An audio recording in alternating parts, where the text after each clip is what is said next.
¿Qué es un estudio socioeconómico? Un estudio socioeconómico nos puede servir desde para sacar un crédito, para pedir un empleo, hasta para realizar un proyecto. Este es el análisis de la población y de aspectos que nos interesen, como estructura demográfica, estado de la salud humana, los recursos de infraestructura, la economía de las personas a las que les vamos a hacer el estudio, como el ingreso per cápita, el comercio, entre otros aspectos. Ahora, ¿qué es un estudio socioeconómico en un proyecto? Bueno, pues este es el marco conceptual o entorno conceptual en donde se analizan las condiciones ambientales y aquí se entiende como condiciones ambientales al entorno económico y social en el que se desarrolla el proyecto y que es donde se hará la inversión. El objetivo de un estudio socioeconómico en general es llevar a cabo una evaluación de los aspectos que más nos interesan. Puede ser un impacto económico, mejoras en esperanza de vida, alfabetización, nivel de empleo, o en el caso de recursos humanos, cuando se adquiere un empleo, se hace un estudio socioeconómico sobre la estabilidad de la persona en los empleos, entre otras cosas. Bueno, mi compañera acaba de mencionar cuál es el objetivo de un estudio socioeconómico, pero ¿cuál será su objetivo dentro de un proyecto? Bueno, pues un estudio socioeconómico dentro de un proyecto pretende determinar cuál es el monto de los recursos económicos que se necesitan para realizar el proyecto. En este se incluyen ciertos costos que ya se los mencionaré más adelante. Los aspectos a tomar en cuenta al llevar a cabo un estudio socioeconómico pueden variar de cuál sea la finalidad de este estudio. Pero a grandes rasgos, algunos aspectos a tomar en cuenta son la zona geográfica, las condiciones de las viviendas alrededor, la formación académica, las referencias laborales, la población cerca, es decir, si tengo más adultos de la tercera edad viviendo cerca o solo adultos y niños, entre otras cosas, además de los costos. Con anterioridad ya les había mencionado que veríamos ciertos costos importantes dentro del estudio socioeconómico. Bueno, pues estos son los costos de producción, los costos de administración, los costos de ventas y los costos financieros. Primero, pues explicamos un poquito qué es un costo. Este es la medida de lo que una empresa tiene que dar para obtener algo. O sea, en pocas palabras, es el capital que la empresa debe utilizar o emplear con el fin de generar ingresos pues a través de la producción de bienes o servicios. Ahora, pues estos costos importantes, como se los acabo de mencionar, son los costos de producción, administración, venta y los financieros. Dentro de los costos de producción se determinan los costos de la materia prima, que pues cuánto nos va a costar el material que necesitamos para fabricar o producir el bien o servicio, el costo de la mano de obra, cuánto nos va a costar hacerlo y pues el costo del envase, pues dónde va a ir nuestro producto. Los costos de producción, aquí pues se determinan los costos de la energía eléctrica, el costo del agua, el combustible, el control de calidad, mantenimiento. Dentro de los costos de administración, pues aquí realmente son los que realizan las funciones administrativas de la empresa, por decir los sueldos de los gerentes, directores generales, contadores, secretarias, los gastos generales de oficina,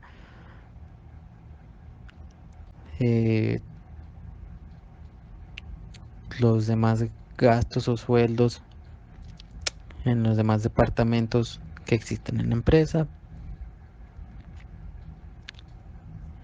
Y en los costos de venta, pues aquí realmente vender no solo es hacer que el producto llegue al consumidor.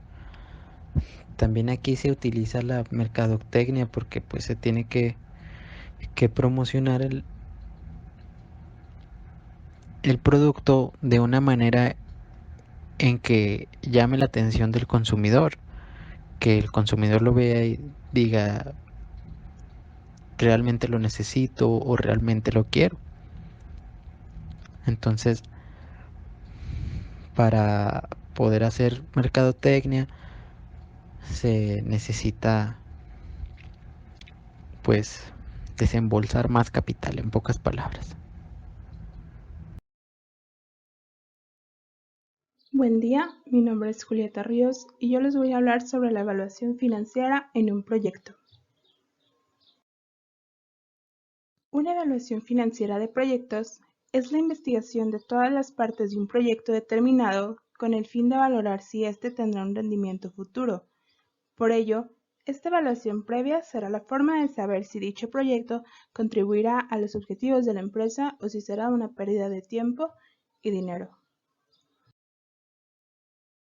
La importancia de la evaluación financiera es que es previa a todo desembolso. Sin esta, no se considerarían muchos riesgos financieros del proyecto, aumentando así las probabilidades de fracaso del mismo.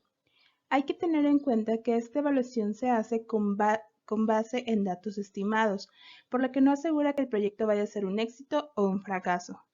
Sin embargo, su realización sí que aumenta considerablemente la probabilidad de acierto y avisa de importantes factores a tener en cuenta sobre el proyecto, como el tiempo de recuperación de la inversión, la rentabilidad o los ingresos y los costos estimados.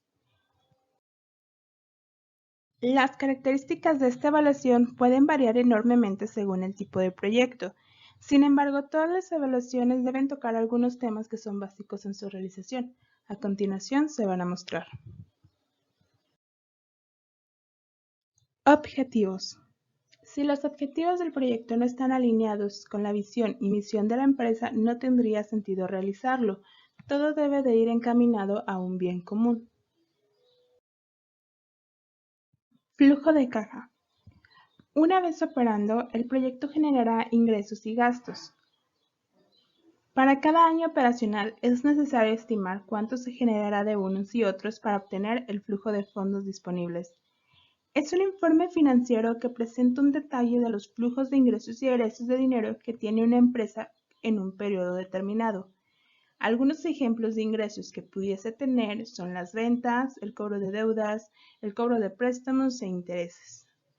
Algunos egresos que pudiese tener también es el pago de alquileres, pago a proveedores, salarios y el pago de servicios como la luz, el agua y el teléfono. Financiación. La financiación consiste en aportar dinero y recursos para la adquisición de bienes o servicios. Es habitual que la financiación se canalice mediante créditos o préstamos. En este caso, aunque la empresa pueda permitirse autofinanciar el proyecto, en la evaluación financiera es importante tratar al proyecto como si tuviese que financiarse por sí mismo.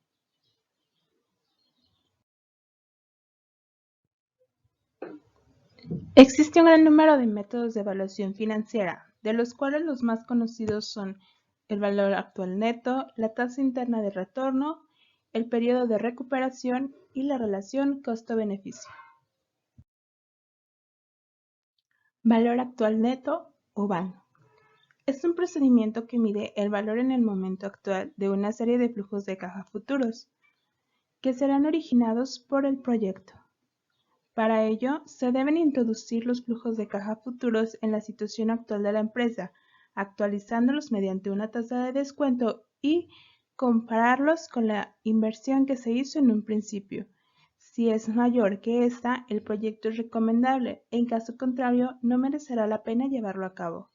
Aquí podemos ver la fórmula y lo que significa cada una de las variables presentadas. Una de las ventajas de este procedimiento es que es muy fácil de calcular y a su vez proporciona predicciones útiles sobre los efectos de los proyectos en el valor de la empresa. Tasa interna de retorno. Es una tasa de interés o rentabilidad que ofrece la inversión, es decir, es el porcentaje de beneficio o pérdida que tendrá una inversión para las cantidades que no se han retirado del proyecto. Es una medida utilizada en la evaluación de proyectos de inversión que está muy relacionada con el valor actual neto, que es el que vimos anteriormente. También se define como el valor de la tasa de descuento que hace que el VAN sea igual a cero para un proyecto de inversión dado. La TIR nos da una medida relativa de la rentabilidad, es decir, va a venir expresada en un porcentaje. El principal problema radica en su cálculo, ya que el número de periodos será el orden de la ecuación a resolver. Para resolver este problema se deben acudir a diversas aproximaciones, utilizar una calculadora financiera o bien un programa informático. Como dije anteriormente, la tasa interna de retorno, o TIR, es el punto en el cual el valor actual neto es igual a cero, por lo que si dibujamos en un gráfico el VAN de una inversión en el eje de las ordenadas y una tasa de descuento en el eje de las abscisas, la inversión será una curva descendente. El TIR será el punto donde esa inversión cruza el eje de abscisas, que es el lugar donde el valor actual neto es igual a cero. Periodo de recuperación de inversión. Este método busca averiguar cuánto tiempo tomará recuperar la inversión inicial del proyecto. Se obtiene sumando los flujos de caja acumulados hasta que sean iguales al desembolso inicial del proyecto. Esta técnica tiene algunas desventajas. Por un lado, tiene en cuenta solo el tiempo de recuperación de la inversión. Esto puede dar lugar a equivocaciones a la hora de elegir un proyecto y otro, ya que este factor no quiere decir que el proyecto que sea elegido sea el más rentable a futuro, sino el que antes se recupera. Por otro lado, no se tienen en cuenta los valores actualizados de los flujos de caja como en los métodos anteriores. Esto no es lo más adecuado, ya que se sabe que el valor del dinero en el tiempo cambia. Relación costo-beneficio. Es conocida también como índice neto de rentabilidad. Es un cociente en el cual se obtiene al dividir el valor actual de los ingresos totales netos o los ingresos netos entre el valor actual de los costos de inversión o costos totales de un proyecto. Según el análisis de costo-beneficio, un proyecto será rentable cuando la relación costo-beneficio es mayor que la unidad.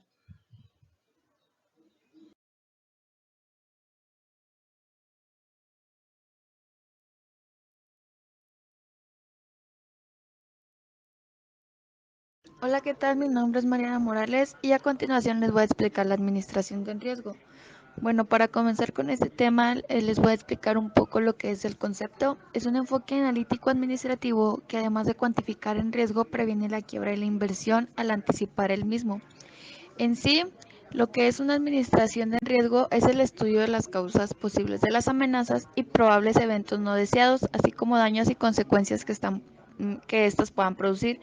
Es un proceso sistemático que planifica, identifica, analiza, responde y controla los riesgos de un proyecto y se puede recoger dentro de las conclusiones de un proyecto.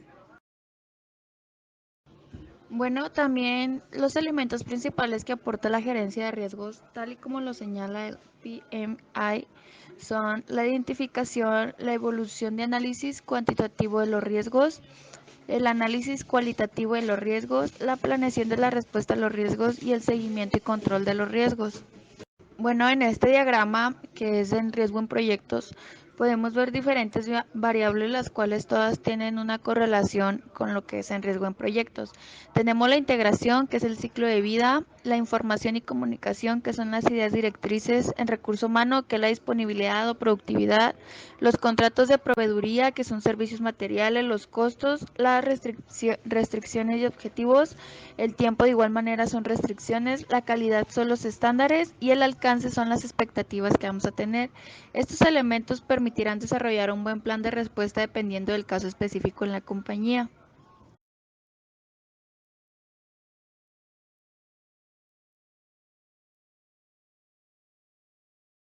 Bueno, también dentro de las características existen las razones por las que el proyecto puede fallar y entre las más sonadas o las que más presencia se puede encontrar es por la mala comunicación, la falta de informes periódicos, la falta de autoridad, problemas de comunicación entre los miembros del equipo, falta de financiación, metas irreales y mala planificación o una planificación no realista.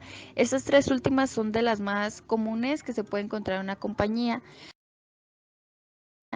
Otras tres características que se encuentran es el evento de riesgo, que es la declaración de riesgo a futuro, el impacto de riesgo, lo que puede suceder a favor o en contra de los objetivos del proyecto, y la probabilidad de que el riesgo pueda ocurrir. Dentro de estos tres se encuentra lo que es la certidumbre, que implica la presencia de toda la información necesaria para tomar una decisión, o la incertidumbre, que parte de una ausencia completa de información. Bueno, esto nos lleva a considerar que el riesgo está asociado a todo el ciclo de vida de un proyecto. Como lo mencioné anteriormente, al contar o al tener esta incertidumbre dentro de la empresa, si no sabemos controlar los riesgos desde un principio, pues al final pueden ser de una magnitud que no se esperaba. El ciclo total de un proyecto se encuentra en 4 fases. Las primeras 2, que es el plan, es fase 1, el concepto, y fase 2, el desarrollo. Dentro de estas dos se encuentra lo que es la incertidumbre y riesgo, o se puede agregar el valor agregado. Y en los logros, que es la fase 3 y fase 4, se encuentra la implementación, que es ejecutar el proyecto, y la fase 4, que es la terminación. En la fase 4, pues nos vamos a dar cuenta si es destructiva o si hay una intervención de la administración de riesgos. En este esquema tenemos 4 fases, que es la identificación, la evaluación, la respuesta y la documentación. Esta primera identificación es saber si es de alto impacto o alta probabilidad, o alto impacto y baja probabilidad. En la evaluación se hacen las combinaciones anteriores y va por pasos. Paso 1, seleccionar en riesgo. Paso 2, evaluar la probabilidad. Paso 3, evaluar consecuencias y severidades. El paso 4 es desarrollar los planes y el paso 5 son las recomendaciones y conclusiones. Mientras tanto, en la respuesta, la mitigación de los riesgos que requieren, primero, es establecer una estrategia apropiada y tomar un seguro apropiado en contra de los riesgos, y finalmente planear acciones específicas. La documentación es crear una base de datos o información confiable para seguir analizando los riesgos a lo largo del ciclo de vida del proyecto, y generar datos históricos para mejorar la toma de decisiones. Todo esto nos sirve ya que, como se comenta en el último punto, pues son datos históricos, así ya tenemos una base o tenemos en cuenta donde puede prevenir algún riesgo futuro.